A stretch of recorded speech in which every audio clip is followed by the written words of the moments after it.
see from the slide has to do with valuation and rates of return. What that really means is we're going to calculate for the first time the interest rate. Up until now, you've pretty much been given the interest rate for discounting money or earning interest. There are actual formulas behind the different interest rates, and we're going to go through those.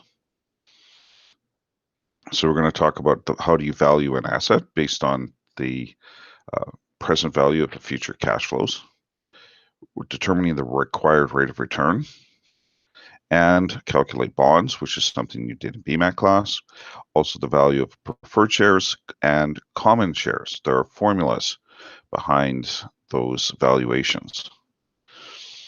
So you can see a very simple way to value the discount rate or calculate the required rate of return, which is the same as the discount rate. You take the real rate of return and you add inflation to get the risk-free rate. Then you add a risk premium. So if this company has high levels of risk, that's where you would add the interest rate.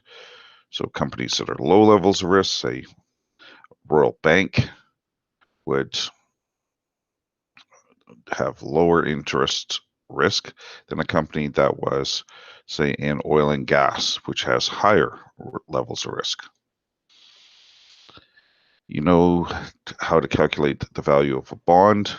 You take the present value of the interest that you're going to receive for the remainder of the bond, plus at the end of the bond, you get the principal or maturity value, face value. And in our case, if it's not stated, the value is always $1,000. Again, here's an example, and we'll go through this in the examples from your book, but you can see that you would need to put in the future value, the payment, the time, which in this case is 20 periods, and the interest rate or IY of 10, and calculate the present value.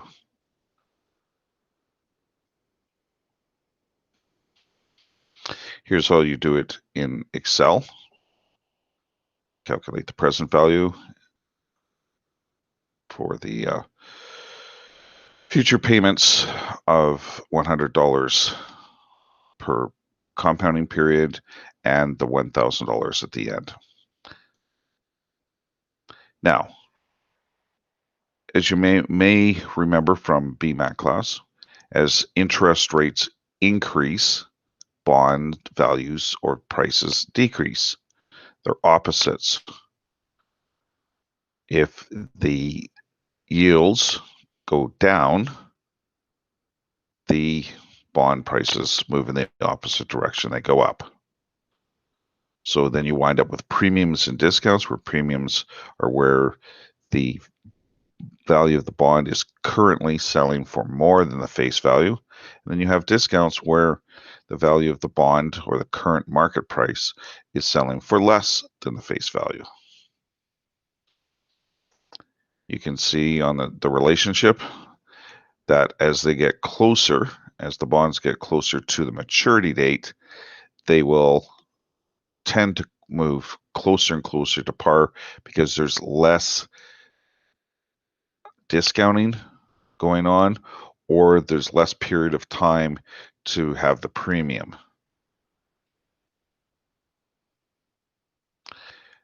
In this particular case, you can see it shows semi-annual.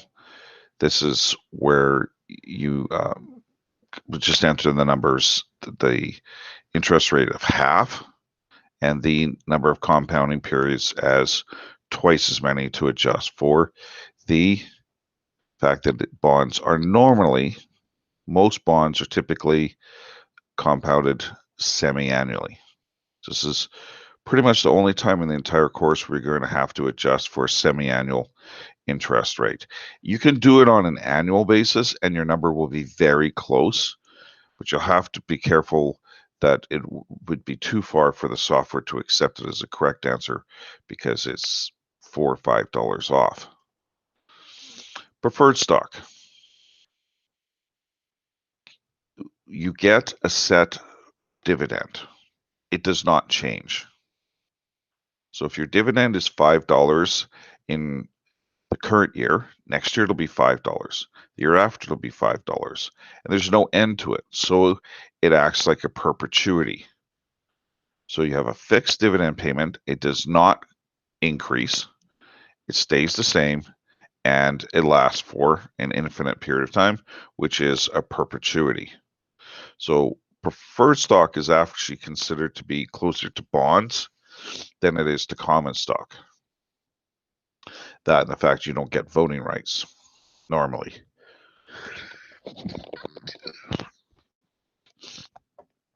So to calculate the price of a preferred stock, you would simply take the dividend, which is DP, and divide it by the interest rate to find out the current value. So it's a perpetuity. And this formula at the top, 10-2, if you go to infinity, it winds up being dP divided by kp. So you don't have the 1 plus nor the exponents, which is what I just mentioned on the previous screen. The purchase price of the bond, or the current market price, capital P subscript P, is the dividend, which is represented by dP, divided by the interest rate, kp. And so it's exact same formula as your perpetuity formula. And you can rearrange the formula to take the dividend, divide it by the price, and of course, what do you get? You get the rate of return, the yield, the cost of capital for preferred shares.